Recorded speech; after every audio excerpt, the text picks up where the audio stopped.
Welcome back to another episode of the Twin Elements podcast, proudly presented by Venture Hunting and Outdoors.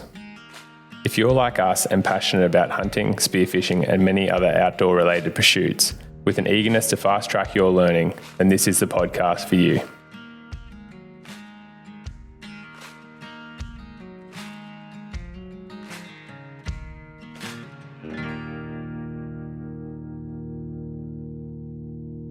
What is happening, legends? Welcome back to another episode of the Twin Elements podcast. You're listening to your host, James Doumtsis, and we're going to be talking about today something that is very close to my heart, probably my favorite thing in hunting, and that is red stag hunting. So this is going to be following on from an episode I did last year called Red Deer Calling Masterclass, and that one was mainly about calling. So this one's going to be more about, I guess, a bit of a practical, like strategies and tips and tricks to actually get it done, whether you're looking for your first red stag or whether you're looking to get that big mature red stag and sort of level up. There's going to be something in there for you. You're going to learn something. We're also going to answer a frequently asked question from one of our listeners, so stay tuned for that. If you guys have a question you want answered on the podcast, please send in an email at info@twinelements.com.au with the subject line FAQ, or you can send us a message on Instagram at James Doumtsis Outdoors, Aidan Doumtsis Outdoors, or the main Twin Elements account. Let's jump in, talk about some roaring red stags.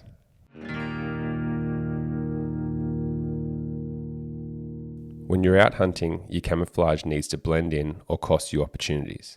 That's why I run Numa camouflage clothing. Built for hunters who push hard, Numa is quiet, durable, and designed to disappear in everything from open tussock to thick mountain terrain. Whether you're heading out on a multi-day hunt, glassing big country, or slogging it out in the rain, Numa keeps you dry, comfortable, and helps you push further. So if you're gearing up for your next adventure, check out the full range at Venture Hunting and Outdoors and level up your hunting kit with Numa. Built for the outdoors, built for the hunt. Now, like I said in the introduction, guys, this podcast is going to be following on from a previous one that I did last year, which was all about how I roar and do hind calls. It talks about timing and tone and what you can really sort of get out of a roaring sequence with a stag or a series of stags. So this episode now is more going to be talking about strategies to actually how to approach, multiple roaring stags, or how to approach this rut to be successful. And that's going to be aimed at people from beginners that just want to go and shoot a red stag, their first red stag, or just get some meat in the freezer, all the way up to some tips and tricks for finding that really old mature stag that's been hiding away in the deep dark corners, and hopefully call him in or get in on him and even just find him. So yeah, we're going to aim this podcast at everyone. It's not necessarily going to be, what roars I use and what hind calls I use, because they're all pretty generic, to be honest. But I would recommend going back and listening to that previous podcast. I'm not sure which episode number. It will be somewhere in the 10 to 15 mark, if not even earlier in our Twin Elements series. So go back and listen to that one. And if you have, that's fantastic. Due for a refresher anyway, because the rut is quickly approaching. So the first thing, the way I'm going to actually split up this podcast is all to do with red deer densities. So if you've got heaps of red deer, mainly talking about, probably southeast Queensland, where it's nothing to wake up first thing in the morning and hear 5 or more stags roaring. That's going to be the high density sort of hunting and strategies. And then we're going to talk about the low density strategies where, you might only have one stag that's actually roaring and that's your whole rut. But generally speaking, sometimes that could be better and you're more likely to find a really old stag in that scenario, or just really good genetics, which, could lead to you shooting that stag of a lifetime. So that's how I'm going to split this podcast. So the first one I'm going to talk about is really high densities. So what I like to do with really high densities is pretty much the same regardless as if it's low densities, but that is get up super early in the morning. And I like to be like, if I know that I'm going to hear roars first thing, then I'm probably going to be up there just as the sun's coming up.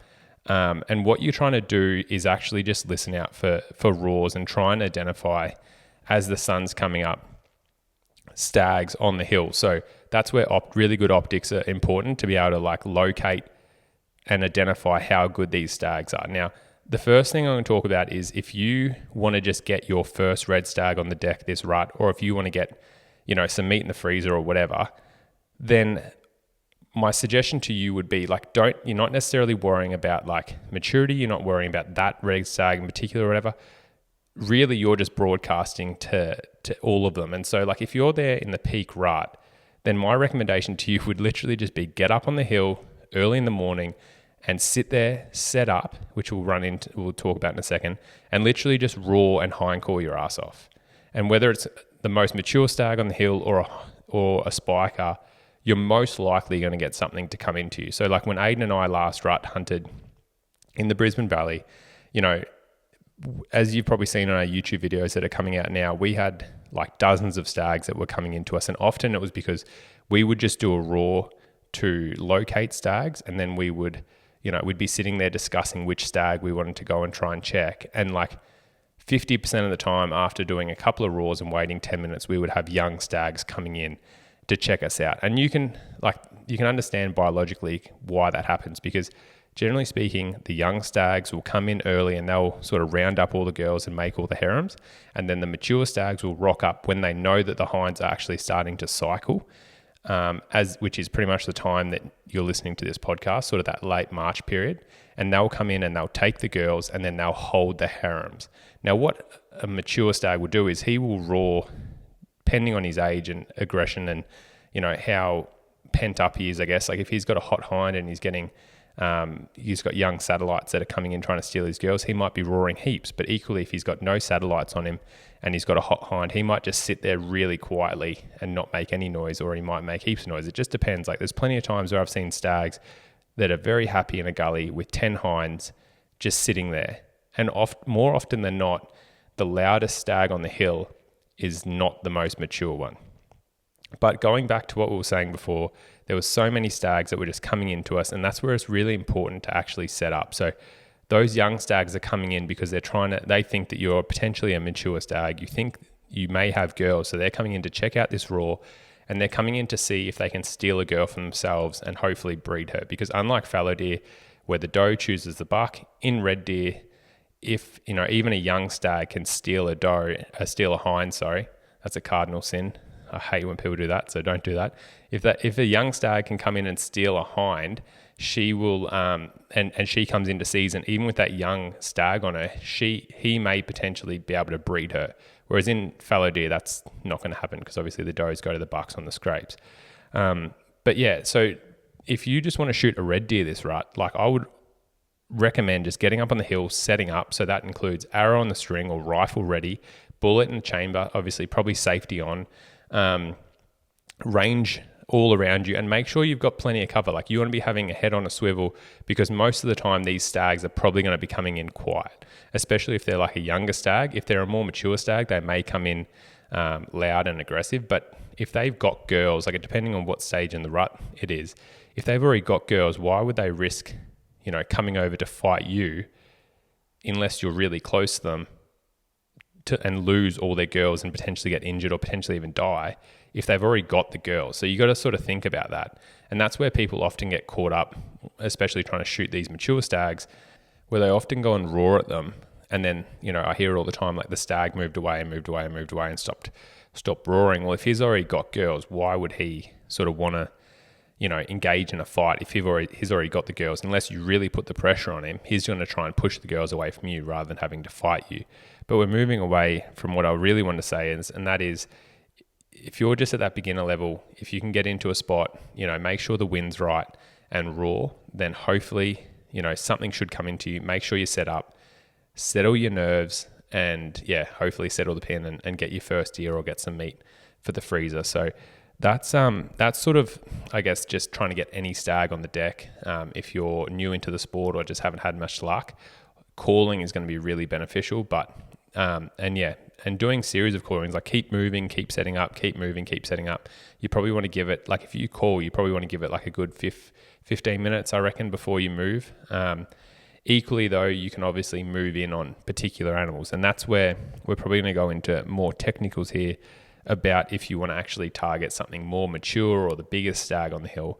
And in high density areas, that's where for me, those first 10 minutes of light, I would trade that for the next hour and a half of light. So that's where it's really, really important that you're not walking up the hill as the sun's coming up. You're already on the hill as the sun's rising. And especially if you want to target a mature stag, I find that important because often the big mature stags don't actually roar that much, unless, like I said, unless they're getting like interrogated by these young spikers and young spikers and young stags trying to steal hinds away from them. Often they'll happily, like all the young stags that don't actually have girls, they'll be sitting there roaring their ass off, and they'll just do the odd roar here and now and again. Like with the ones where you're like, I can almost, like, not that you can tell a red stag from its roar, but more times from my experience, when you go in there and actually look at them,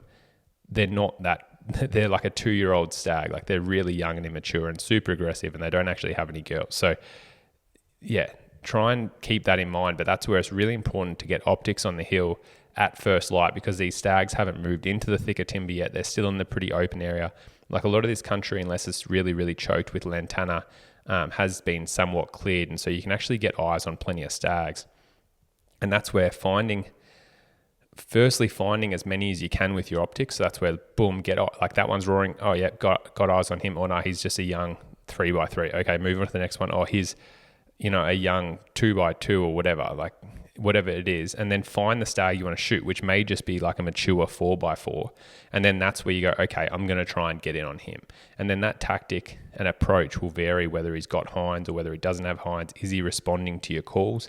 I mean, I don't necessarily call when I'm up on the hill at first light if there's heaps of stags going on roaring around me. Like, you don't need to give away your position and be part of it, especially if you're trying to find a more mature stag, because what will end up happening is you'll actually, like if you think about it, you'll actually decrease that sort of energy that's going on because you'll roar, and what will most likely happen is some of these young stags will actually come into you, like I mentioned earlier, and then inevitably, like the chance is they're probably going to get your wind or get busted by you or whatever when they come all the way into 10 or 15 yards, and then they'll spook off, and then the chance is that they don't actually start roaring again. So that energy then drops then as you put up more stags and more stags get displaced and leave the area and stuff.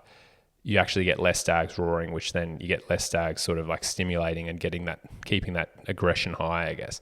And so I'll only roar if I really need to. And especially if I like move into a new gully and there's nothing roaring or whatever, or there might only be one stag roaring, I might do another roar just to see if I can kick up something roaring.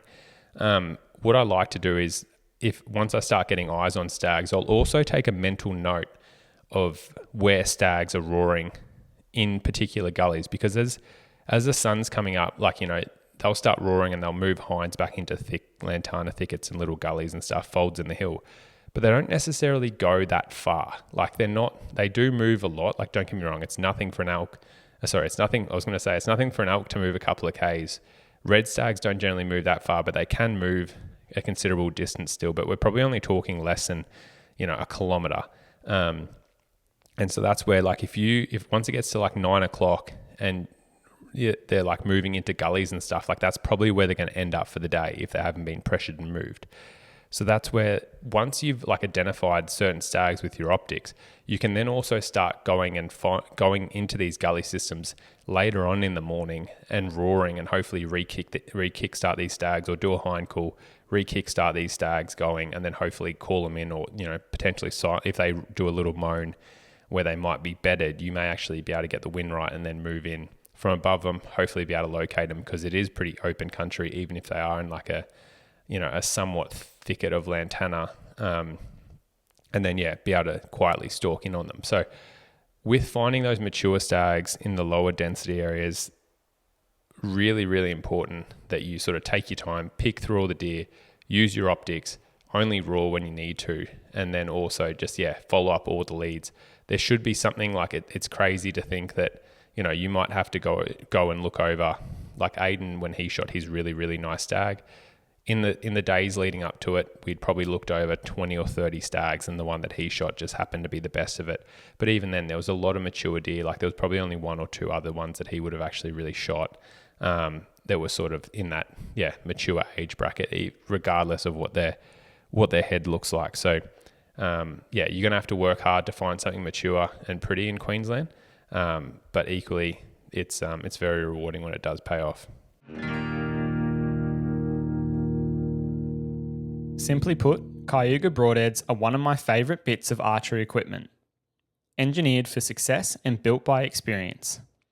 Not only are these broadheads the best in the business, the team behind the brand are full of great, generous people who support hunting here in Australia and beyond. Put simply, we trust Cayuga broadheads for all of our bow hunts.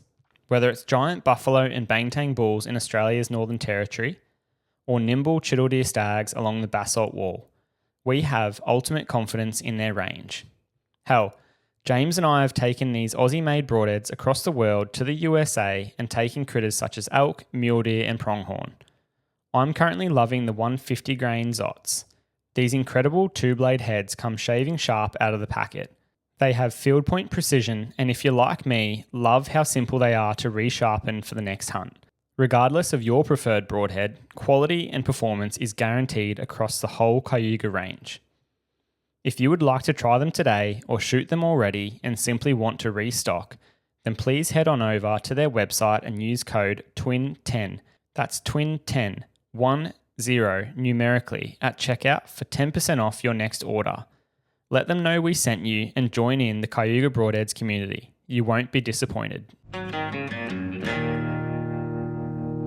Now, generally speaking, when we're moving around in the bush, we only really hind call if we're looking or, interested in calling in like a particular stag. Like, don't get me wrong, we will set up and do cold hind calls where we, especially in those low density situations that I'll get to. But most of the time, if I'm trying to locate a stag, whether it be first light or whether it be, mid-morning where you're going into their bedding areas and trying to kickstart a stag again, then I'm going to be using raws most of the time. So once I've actually located a stag, then that's where I won't necessarily keep calling to him, especially like I mentioned earlier, where if you keep calling to a mature stag with hinds, he's more likely to run away from you than run towards you.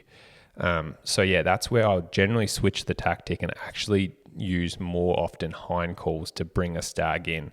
And so when do I actually use the hind calls? Well, you can bring them in from exceptional distances, but generally speaking, that 100 to 150 meters is the sweet spot, I guess, where you're a little bit out of his range, especially if he's got girls, that you're not going to be in eyesight of his hinds, but he can hear you, and more importantly, you're not asking the world of him. Like for him, if you're across the gully and he's got to drop down 250 meters and then walk up 250 meters, and he's got hinds there and there's satellite stags on him trying to steal his girls, like you're sort of asking a lot from him. Whereas if you're 100 meters away and, you're hind calling and stuff, that's where it's like very enticing. If you're a new hind, you could be a new hind that's in season looking for a mate.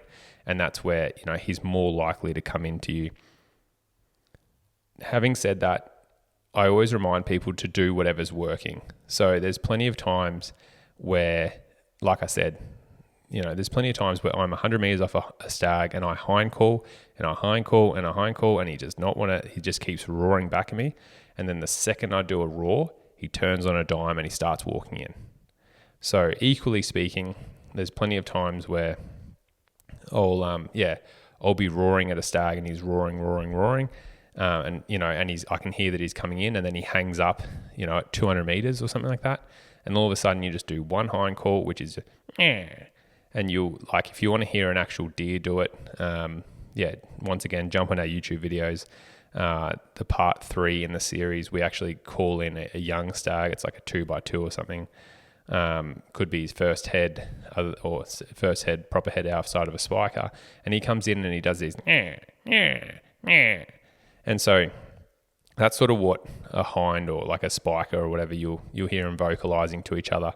And he might hang up at 200 meters and you do a call like that and all of a sudden they come running in. So I can hind call, like I'll literally cut my hands and yell, doing that, like, as loud as I can. And we've called in stags.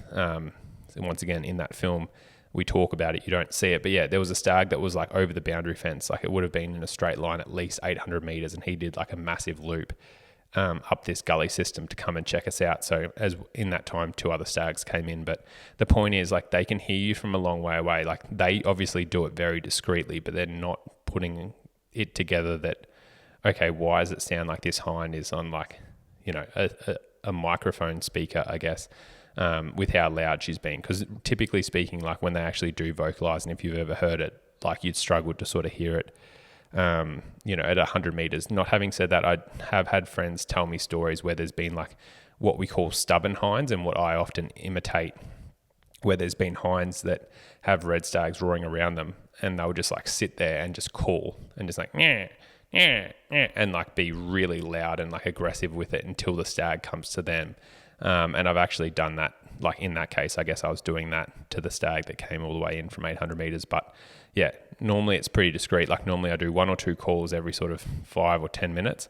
Yeah, just trying to bring them in. But don't get me wrong, like, there's no hard and fast rules, as you'll see. Like, a lot of the stuff that I'm saying may be bouncing back and forth, and you're like, oh, that contradicts that. But it's like, you just do, like, the thing that I said earlier with the roars and hind calls. It's like, you're doing whatever works, so just keep doing that. Like, it's like having an ace up your sleeve. You've got so many aces up your sleeve.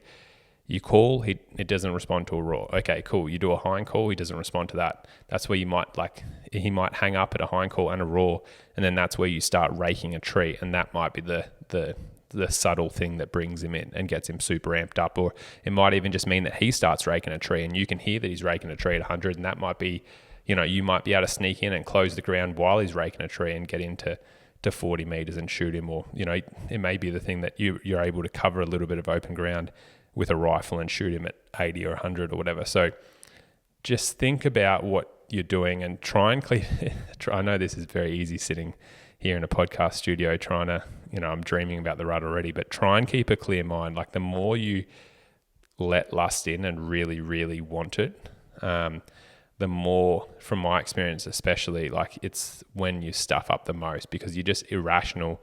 You make sort of not necessarily the right decisions, but you make, like, the quick, easy decisions where you're like, oh yeah, instead of me, like, going around the long way, I'll just, like, duck across here, and, you know, it's only 5 meters of open country, they're not going to see me. Well, actually, the hind did see you from 250 meters up the hill, and that's what caused you to, you know, rather than dropping all the way down into the creek and coming up and back around. So yeah, and the same with, like, oh, the stag's coming in, oh, he's quartering on it 30 meters, oh shit, I really need to get an arrow into him quickly, or whatever. And then, or really, like, you know, the angle's not perfect, there's a little bit of brush in the way, I need to shoot, oh, you got a deflection or whatever. Like, just take your time, compose yourself, take a breath, really focus on your shot, you know. And that's where calling in a lot of animals in this situation, especially in these high density situations, can be really, really fun, because you can just get really familiar with having animals at that less than 20 meters, calling them in, interacting with them, and just have some, like, you know, being out in the bush, like, not everything is about the kill, and you just get to have these really cool encounters, especially the vocalization side of things with these animals, and yeah, like, get to appreciate them for what they are and just the spectacle that is the rut. Another little note to add to this, like, calling section, I guess, would be to be patient as well. So like I said, like, there's no golden rules. Sometimes they will just hang up, you roar at them, you hind call them, and they don't actually come in.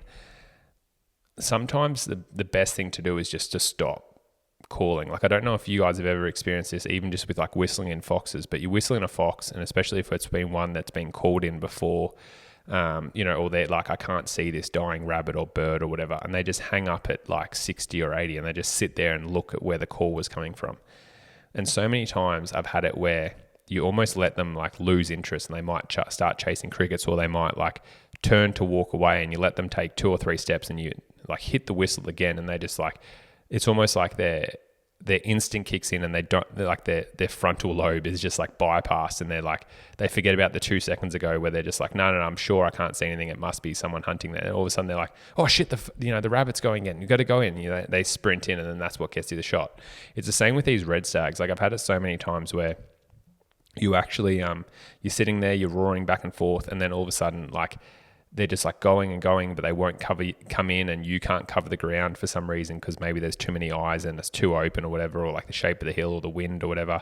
And you just, like, stop, you know, and you just, like, stop calling, and then you wait, and then all of a sudden, like 10 minutes later, you just hit that like one hind call or two hind calls or whatever, and then all of a sudden, or a raw or whatever, like I said, whatever was ticking him off, and all of a sudden they're just like, nah, that's it, I'm coming, and they just turn on a dime, walk in there, and that's the thing that got him going. So necessarily, like, you can amp it up as much as you can, but sometimes, especially if they've been like really quiet and really reserved, sometimes the thing that actually gets them going is just like being really subtle about it and sort of just, and almost downplaying the situation, especially with hind calls where, it's not to say it's going to work every time, but sometimes running in there and getting busted, like really you're trying to stay in the game for as long as you can. So if me having to walk up the ridge and like get the wind right and come in from a different angle or whatever is the better option, then that's what I'm going to do. Like I'm not going to push the situation, because once you sort of get a stag to stop vocalizing and stuff, it does get pretty hard to keep on them, especially in the thick stuff, and keep them sort of amped up and stuff. But it is sort of a be all and end all play if it has gone quiet. You just do that one or two hind calls. I've had it before where that is the turning card for a stag, and then that's what's drawn them in.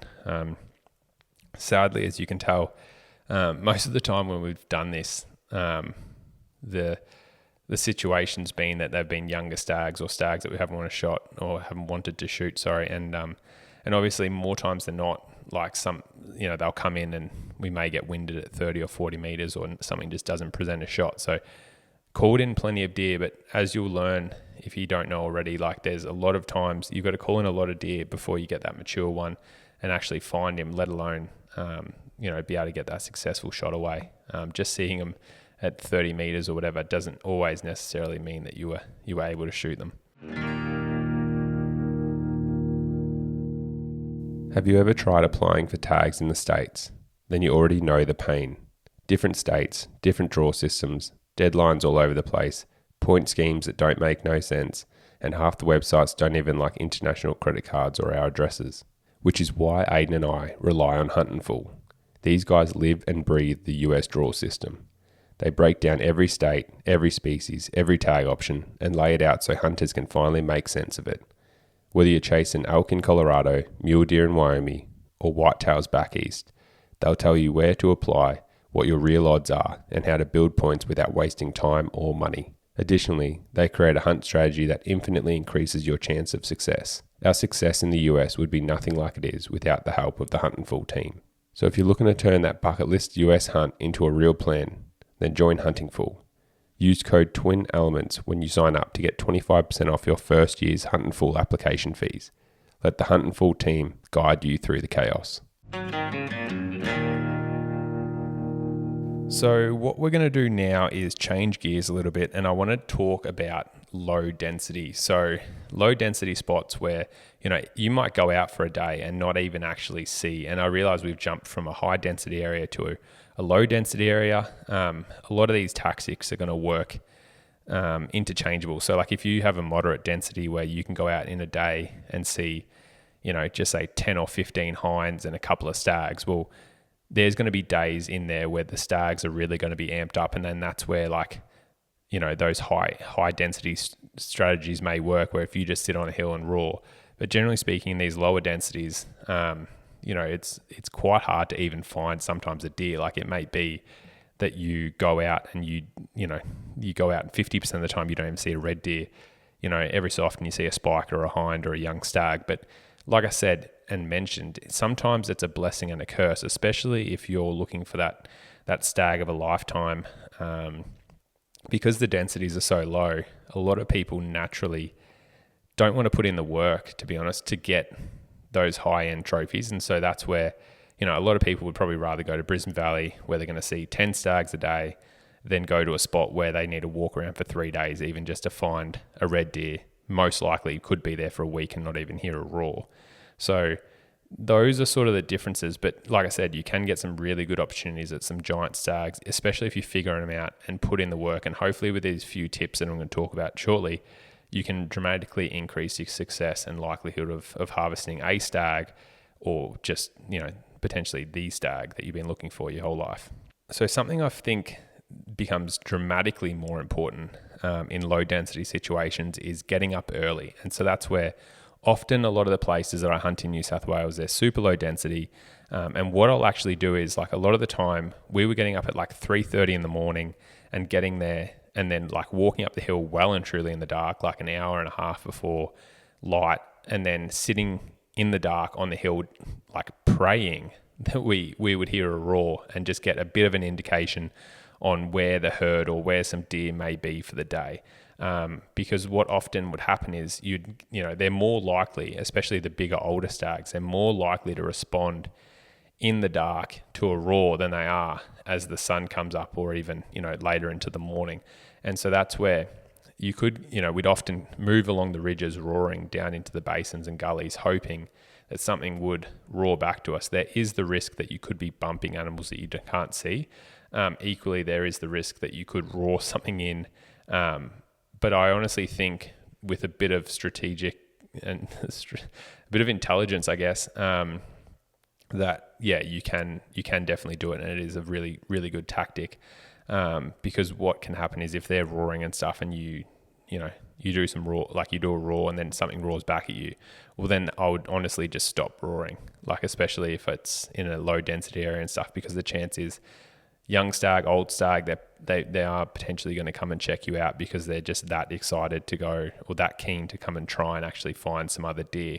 That's sort of the densities we're talking about. But most of the time on these early mornings and even throughout the day and stuff, you're not actually going to hear any roars, which is pretty tragic, but just how it goes. And that's where glassing becomes really, really, really important. And so I actually try and get up, like I said, at a really good vantage point as the sun's coming up. And that's where I have a set of Leopold, I think they're Santiam 10 by 50s, and really use them to pick apart the mountainside or the countryside. And you can see really well with this set of 10 by 50s, especially if you're sitting down and have them on your knees. If you're trying to get that next level, that really mature animal, that's where a set of like a spotting scope is really handy as well. And that's where, so we use the Leopold SX for 20 to 60, and it's really good for multiple reasons. So firstly, for assessing maturity, if you're looking for that older, more mature stag, like there's plenty of young stags that in Australia now, we have some really great genetics kicking around the place, especially in New South Wales, Victoria, South Australia. There's some really beautiful young stags that they only may be 3 years old, and they're huge. They're 7 by 7s or 8 by 8s at 3. And so you potentially don't want to walk 2 or 3 Ks to a stag that you think is young. And so that's where, like, having a really good set of spotting scopes with really good glass, because often, most of the time, these animals are going to be moving at first and last light. So that's where I like the 20 by 60. I used to have the Vortex Razor, I think it was a 10 or 11 by 30. And I just found that once you got above that, like 20 magnification, even though it was super light and a great spotting scope, the quality of it would really drop off, especially in low light settings. Whereas having that 20 to 60, even if I've got it at like a 40 times objective, the quality of it is still incredible. And I think just having that better glass, like you can really pick apart and identify animals and, almost get to know them, I guess, especially in these low densities. Another thing that I've done is also start using a mag view that we use really like a lot in the US, actually for filming purposes for you guys, just to get extra footage at animals far away. But it also, like in the home front in our backyard in Australia, I really enjoy it because it means that you can get brilliant footage through the spotting scope. And especially if you're like a sort of a bit of a nerdy guy like me, where you like seeing the progression of stags or bucks or whatever you're hunting, billy goats. I really like having that sort of bank, the stored sort of story, I guess, of a stag, and you can actually measure them rut to rut or year to year and keep footage of these animals. So that's where, the mag view as well can actually help, like because the camera quality in your iPhone or Androids are really good.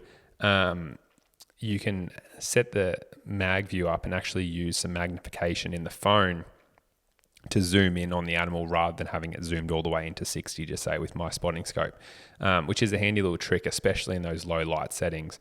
But yeah, it definitely does save the legs having good optics, and is really, really important for trying to find red deer, because at the end of the day, you know, you never move away or leave deer to find deer, is a saying. And I find that really, really true in these low density environments.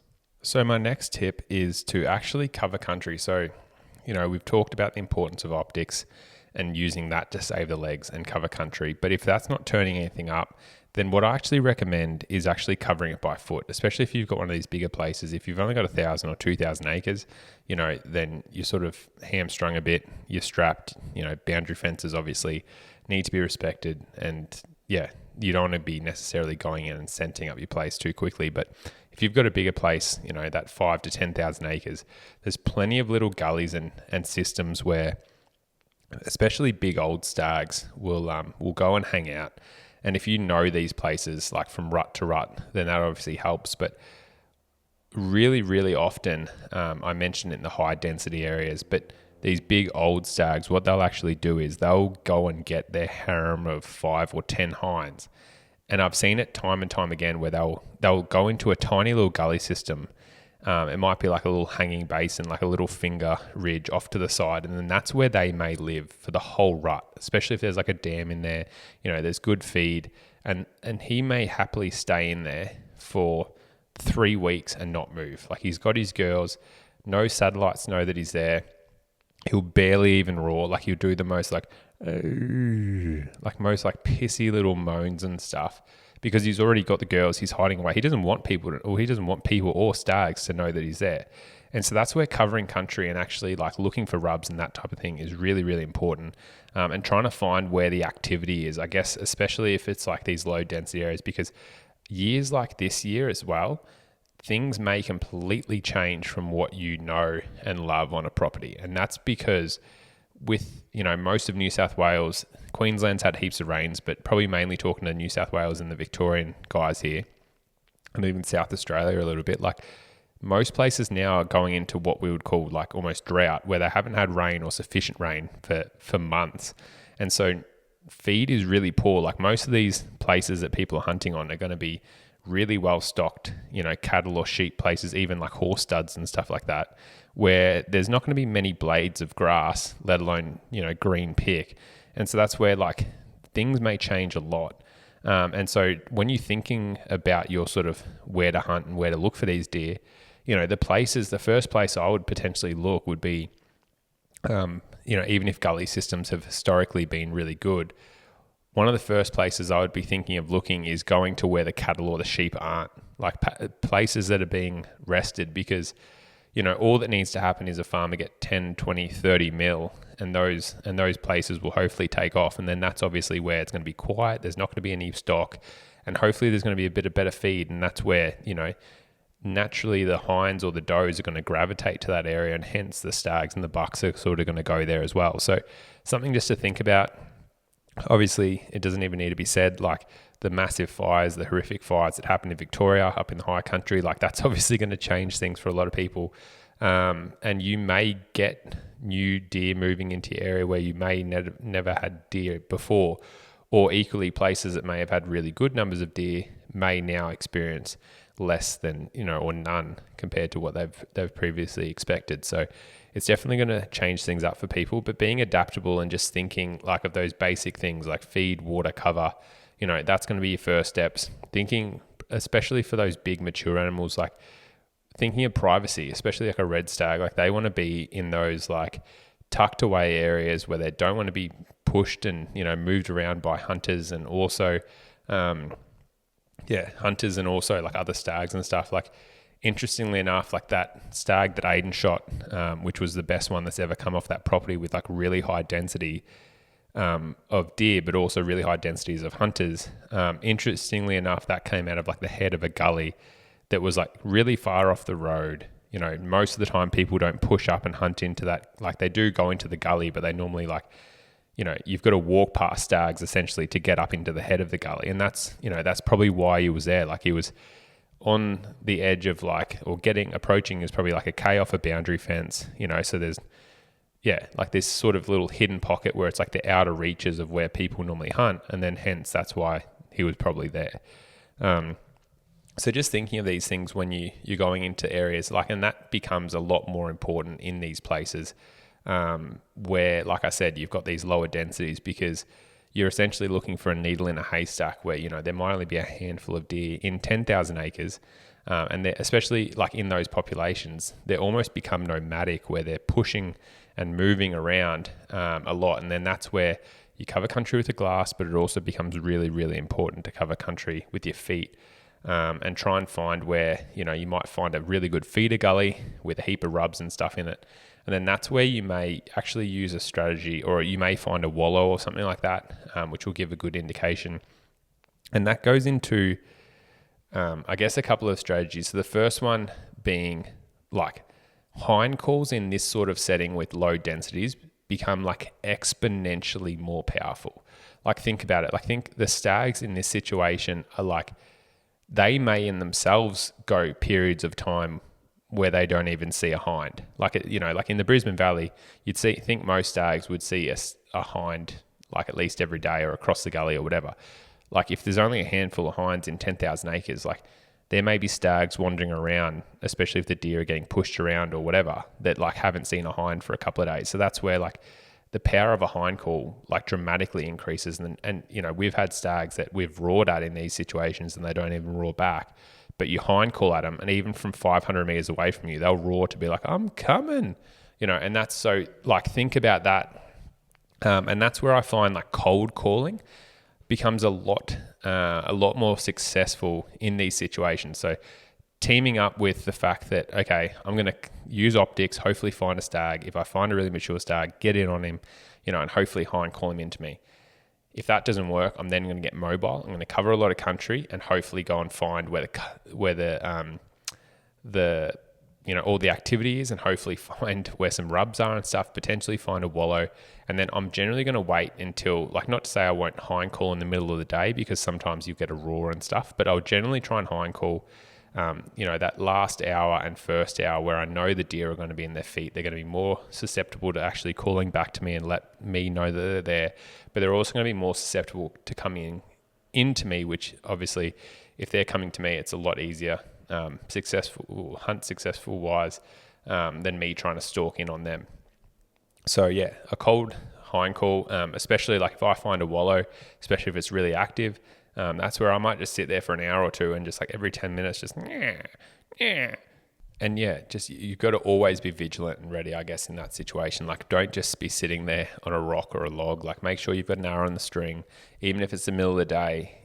Like that's going to be your chance. Like we're not talking about where you get five opportunities at stags every hunt, like in southeast Queensland. Like you may only get one or two chances for your whole rut, but the chance is it could be a huge stag. So be vigilant, set up, check the wind, do everything right, range before you call, and expect that hopefully something, say a little prayer and hope that something comes in. But those feeder gullies this year are going to be really good as well for that sort of thing. Like especially that late afternoon when things get up on their feet and they sort of move out of a bedding area into a feeder gully or feeder area. Really, really can be a really successful tactic as well. So just something to keep in mind. Don't be afraid to be loud, guys and gals. But yeah, so like I said, you can literally yell these hind calls out, and obviously it just gets more traction. Like as you get, if something responds or whatever, then that's where I'd probably be a bit more discreet. But in the initial stage where you're trying to like really project out that, there's a potential saucy hind here waiting for someone, I'll literally yell sometimes to do it, especially if I'm up on a mountain, like calling into a valley system. Like I may actually like full yell, like, yeah. And so like, obviously I'm not going to do this through a podcast because it's going to blow my mic, but hopefully you're understanding and getting a grip of what I'm trying to say. So yeah, don't be afraid to scream.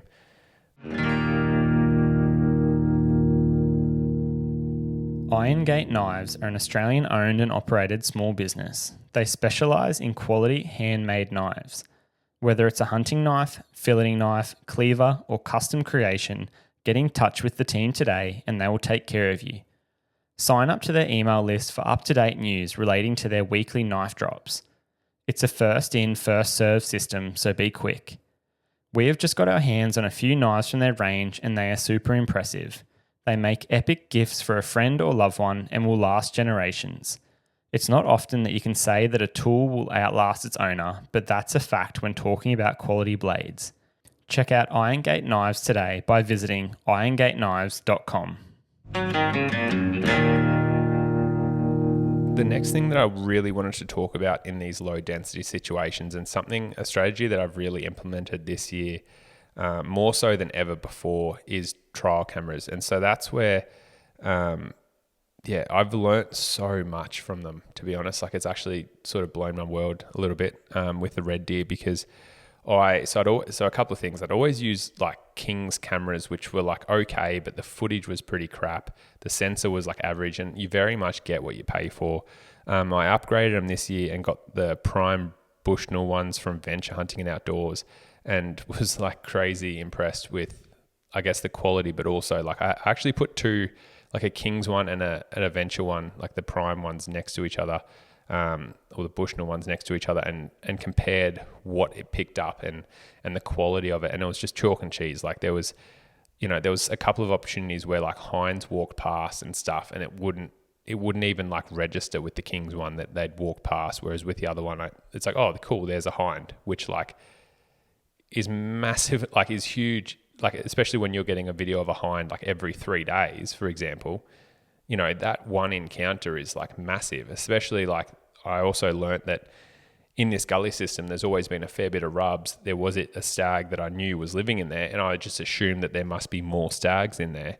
And I set these cameras up, and essentially I just got videos, not to say that there's not going to be more stags moving in shortly, but all I did was get videos of this one stag for like 2.5 months. And so it's just important for that learning process. And like, I might go and check them next week, and there could be 5 stags with the rut that's rolled in. But it's just like, especially if you're trying to get that next level, that really mature stag, it just goes to show, okay, well, I might go and check it for an afternoon one day and maybe check the cameras and stuff and go for a hunt there. But like, I just assumed that there was this one stag that I'd seen multiple times, and I just assumed that with all the rubs that were in there, it was from heaps of stags, and that I was just missing them, and that I just kept putting up this young stag, and there was older stags that were like being, super cunning and secret, and they might have been walking in a couple of Ks or whatever. And as it turned out so far, what I've found from this research is that no, it's just the one stag that's in there. And like I said, that may change right now as we're talking. There could be 5 stags that I don't know about that are in there, but it's just like great to get that information. And especially it's, especially like those cameras are working around the clock. They're giving, they're not 4G ones that send messages to my phone, just because 2 things. I don't want to be sitting there at work. I already struggle fantasizing about red deer, especially when I'm doing edits for you guys or whatever, or podcasts like this. So I do not need the distraction where I'm going to be sitting here, doing day-to-day life and get a ping on my phone and see that there's a red stag at the wallow, because I would just get nothing done. So I've just got normal Bushnell trial cameras, or whatever. You got to go old-fashioned way, and check the card and stuff. But yeah, the point is, they're great for information. They're working around the clock, and they give you really, really sound information on what animals are in gullies and stuff like that, and what movements there is in a system where, you may work out that a stag every afternoon walks past, and you're like, okay, sick. Well, he's done that for the last 2 weeks leading up to the rut. I'm now here. I've checked the camera, and I know, all of a sudden we actually had that the other day where we checked it, and it's like, okay, this stag's been coming in like every second day at roughly 7 o'clock, and went to go and check the next camera, and I'm walking down the gully, and I look up, and here's the stag walking straight up to me. So it's really good for patterning animals as well as just working out what animals are in the area, which, if you're looking for that next level, it's going to help you a lot. So, even now, like we're talking about middle of March, you're going to be listening to this. For most places, the rut hasn't rolled around yet. Like I said, there is some places where stags are already starting to roar. Those young stags are coming in and picking up girls already. You should be thinking about it as much as I'm thinking about it. And, it's not too late to put trial cameras out. Like I would even say, like, putting out even if you're only going to spend a week hunting the rut, the first day that you go somewhere, if you know where there's a wallow or something like that, and you're trying to get that really mature stag, it'd be worth focusing on that area and putting a camera on it and stuff, and even checking it like one afternoon after 3 or 4 days and just seeing what's going through that area. Because it just, not to say that, like I said, 2 minutes after you take the camera down or check it, that the biggest stag in 100 Ks doesn't walk past it and stuff, and then you don't realize till you go home. But it's just, yeah, the more information you have, the better informed you are about your block and what stags may be moving around and what your expectations are. And I've just, like I said, for this year, really implemented it more than ever. And it's been a really, really cool learning experience. And I can't wait to implement it more into the future. So this is just a closing thought for you guys, mainly the guys that hunt sort of the lower densities like myself, where on 5,000 acres, just say there might only be 5 hinds, 1 or 2 spikers, a couple of yearlings, and then a handful of stags, maybe, 5 stags as well. So in that sort of situation, you've got to think like most of the hinds are going to come in, and the conception rate's like something like 80% once they've been bred in hinds. So if these 5 hinds are going to come in and most likely get bred in the first cycle, a lot of these hinds, unless they're in like really, really poor nutrition, like we all know that deer can jump a fence and they're going to find the best feed possible. They're going to be in those tight little gullies, the good feeder gullies. They're going to be potentially on crops, sadly, where they get shot. But they're also going to be in places where cockies have locked up paddocks for stock. And that's potentially where they're going to be getting fat and keeping condition. So even in a time where most places are in drought, they're still probably going to be cycling. It's safe to say. So if you've only got 5 hinds in an area, often people think, okay, like, and I was one of these people that, early April, middle of April is going to be the best time to hunt these red stags. But what actually happens is a lot of these hinds get bred and come into season well before the April period. It might be the 20th of March that these hinds first start coming into season. And because the stags have already rolled in. Like as you're listening to this, there are stags probably with the hinds, probably the younger stags, but there's probably stags already starting to sniff around, flemming, carry on in the middle of the night. If it's really cool, they might even be roaring. So there's that natural biology, that sort of getting the girls excited that's going on right now. And some of these girls will start cycling very, very shortly. And so those big boys, they'll be coming in any day now, any day. They might even be there hanging on the wings already. They might be moving in and checking out the girls, not roaring and moving off, and not sort of, not necessarily hanging with the harem, but just sort of checking in. But any day now, these guys are going to start roaring and carrying on. And the thing is, you can actually have a lot more activity early than late. And that's what I don't want people to sort of miss out on the rut in these low, like what I did in a way, in these low density areas. Because I'll just tell you about my rut last year. We actually experienced, I saw so much more running activity on a lot of my places between like the sort of 18th of March until about the 25th of April than I did when I got, so Aiden and I then went to Southeast Queensland from the 2nd until the 8th of April. And when we got back, we saw young stags with the hinds. We'd see like groups of hinds by themselves. They wouldn't have stags, they just have young stags. And the only good stag that we saw was the one that Aiden shot. So just something to keep in mind, like the stags will then start moving once they know, like if there's only 5 hinds there and they breed them, they know that they've bred them. You know what I mean? Like they don't forget about their lovers. So they know that, and they're moving on looking for the next hind. And so not to say that you won't have new hinds moving in, but often then they don't really roar and vocalize that much. And that's when it can get really hard to find these stags in low density areas. They're moving, they're not necessarily with the hinds, and they may come in, check the hinds out, and then move on. And so that's where some of these strategies that we've talked about, like the cold calling, finding these areas of activity and just like potentially even just like spot and stalk, walking up them, doing the old hind call, glass, roar, all this stuff. But they're not really going to likely respond to a roar because they've already bred. They're not super aggressive. Like unless they find a hot hind, then they may get aggressive and roar and stuff like that. But most of the time they're just cruising around trying to find that girl that's still cycling, or, hasn't been, it might be a yearling that's come on a bit later, or it might be, a hind that didn't conceive the first time. But the chance is that a lot of the hinds are going to be bred already. And so that's where going earlier can sometimes be a blessing than waiting for, I know a lot of guys are probably going to go Easter and stuff like that. But if you've got a weekend off, even just to sneak out for a day, like I said, maybe go and chuck some cameras out there, and you'd be surprised, especially if you're up there early in the morning, that you may actually hear some roars and get lucky. And sort of a lot of these big stags are probably more susceptible earlier on in the roar as well, before they get their harem of girls to actually be called in. So yeah, it's a really good time and something just to think about, because often, people sort of wait until that sort of April period. And in these low density areas, you may have already missed most of the rut before you even get there. So just something to think about, and hopefully some of these tips and tactics, whether it's in the low density areas or high density areas. And I mean, obviously there's so many things that are interchangeable. Like I said, no hard and fast rules here, but hopefully something that I've said may be the thing that actually gets you your first stag, or may just get, a couple of things ticking over in your head, and may help you be successful getting that stag of a lifetime this rut. So if it does, please let us know.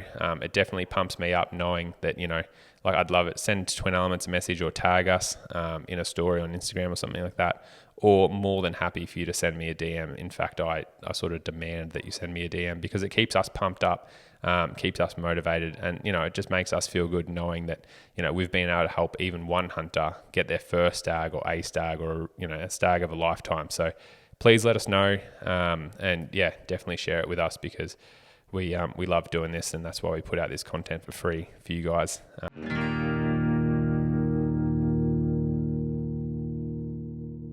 Ever dreamed about hunting chital deer? Well, you need to know about spotted safaris. Embark on an unforgettable journey with our fully guided chital deer hunts, catering to both rifle and bow hunters. Spotted Safaris is conducted in the heart of the Basalt Wall region, North Queensland, Australia.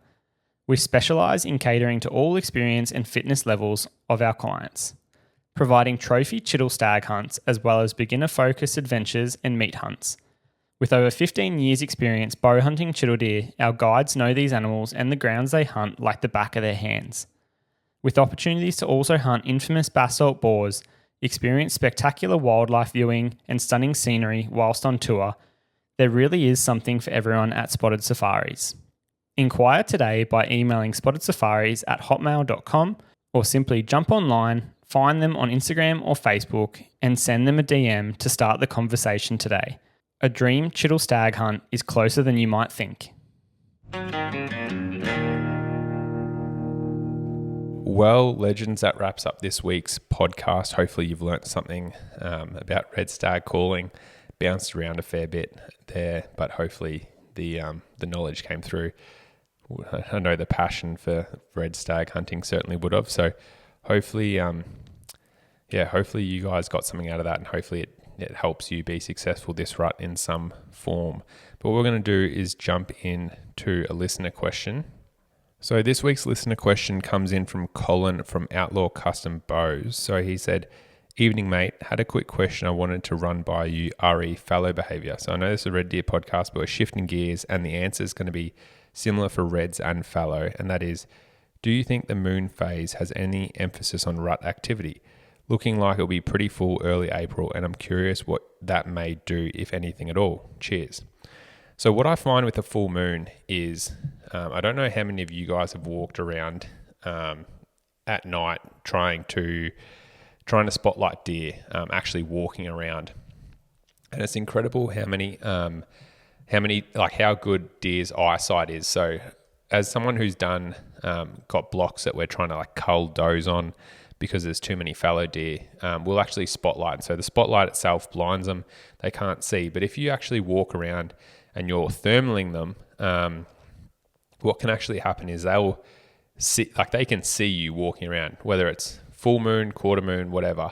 But especially in a full moon, their eyesight is so good that they'll I can hazard and say that, I don't know if it's as good as daylight, but their vision is incredible. They can see you 100 meters away walking around. And so if you imagine if you're a croaking buck or a roaring red stag, their vision is going to be really, really, really good. So what I would say about that is they're going to be, the activity during the middle of the night would be increased.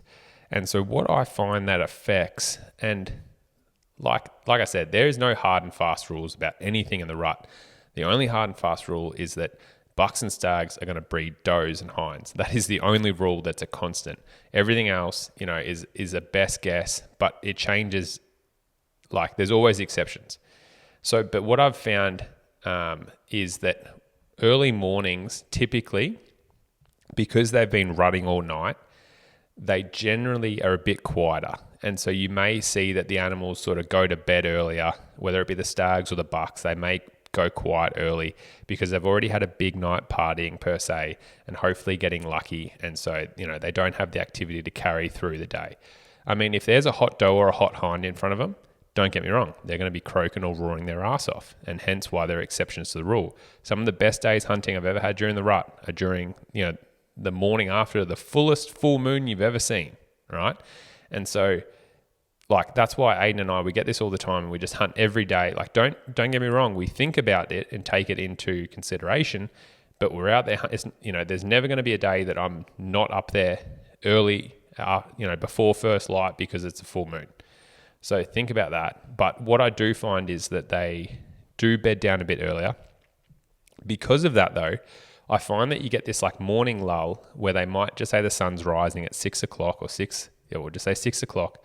By 7 o'clock, a lot of the activity for the morning, or 8 o'clock, where a lot of the morning is shut down. Whereas just say the year before or whatever, it may have been 9 or 9:30. So you lose a bit of time in the morning. But what you do gain is because they bed down so early, they actually get up, and in the middle of the day, they're more likely to have a little siesta at sort of, 12 to 2, where you get these stags that bed down for a couple of hours, or bucks, and then all of a sudden they might go and touch up a scrape or go looking for girls in the middle of the day. And you find these stags, in sometimes really, really mature, good stags, wandering around on the hills, at 2 o'clock in the afternoon. And not to say that this doesn't happen, like I said, all the time on a no moon event, but it's just something that we've seen. And this goes across multiple animals. Like, we find that with chittle deer too, that, they'll feed out later in the day when there's no moon, and when it's a full moon, they'll bed up early, or you may even find them bedded at first light. But then they'll get up in the middle of the day and have a feed because they've been bedded for a couple of hours, bedded for a while.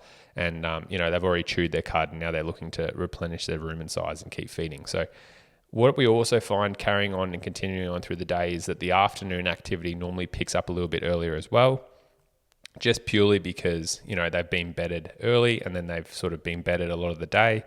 And then, they may have a bit of activity in the middle of the day, and then they go at it again a bit earlier, where typically speaking, they may only start vocalizing the last hour of light. They may go a little bit earlier and give you 2 hours, just say. I'm just trying to put numbers so that people understand what I'm trying to say. No hard and fast rules. So yeah, hopefully that, Colin, answers that question. Hopefully, you guys get a bit of information from that. Like I said, it's just something that we've sort of seen and experienced, but you need to go out there and have it in the back of your mind as something that maybe, if you're there early in April during Easter, out hunting, which I imagine a lot of us will get time off for, and that will be the window that we're there. It may explain why the afternoons may be better than the mornings. But yeah, definitely not going to be sleeping in and just brushing off a morning hunt and hoping the activity becomes good in the afternoon. So hopefully that answers your question, mate. Best of luck out there, and hopefully you can shoot a massive fallow buck this rut. Well, that wraps up this week's podcast, guys. Hopefully you took a lot away from it. Like I said, a lot of sort of our strategies, tips and tricks that we do when it comes to red deer hunting was divulged in that. Like, you pretty much know as much, like really just that split second decision making is the only thing that's separating you and I now. I've shared all my years of experience with you guys, and hopefully that means that a few more of you guys are going to be successful this rut, whether it's getting your first stag or that big mature stag you've been looking for quite a while now. So once again, if you are successful, please share it with us. Share it in your story, tag us at Twin Elements or Aiden or I. Share the photo with us personally if you don't want to as a message, or even just an audio message if you want to share it or be a part of the podcast in the future. We'll definitely share it on here if you want to explain the story in just a minute or 2 minutes and explain what happened, explain what you sort of learned from the podcast, because other people can then learn from that as well, and and get hyped up and just be a part of this community. So feel free to send that in to us at Twin Elements, Aiden Doumtsis Outdoors, or James Doumtsis Outdoors on Instagram. A few other housekeeping things. So the podcast will still be running. We'll be doing a lot more live hunts now as Aiden comes down and we start hunting red stags in the next week and a bit. So hopefully you guys have a bit of success out there. We do have our Bow Hunting the Rut film series coming out on YouTube at the moment. So that's a 7-part series. If you want to see us hunting in action and learn from, what we do and how we approach red stag hunting, especially that part 2 and part 3, where we're in Southeast Queensland. We had heaps of stag experience. Like, we probably would have called in over 30 stags in a couple of days. And you can really, hopefully after listening to this, if you go back and sort of put into the thought process of like what and how we hunt, with getting up early, identifying stags, roaring, locating, hind calling, all that type of stuff, when and how often, so on and so forth. If you pick that movie or those series of movies apart, you'll really understand, how we hunt and our sort of hunt strategy. Then jumping into sort of part 1, part 4, 5, and 7 of the hunt series, you'll really understand sort of those low density hunting strategies and how we implement them to hopefully be successful. Just keep that in mind, and if you're more of a visual person, as well as just enjoy seeing big red stags getting shot, definitely going to enjoy that. So check out the YouTube channel. Please like and subscribe if you haven't, it goes a long way. Equally with the podcast here, please like and subscribe. Share it with your mates, especially if you enjoyed this podcast. Share it on socials so more people listen to it and get G'd up and learn before the rut. So once again, thank you very much from Aiden and I at Twin Elements for listening to the podcast, and we'll catch you next week on the Twin Elements podcast.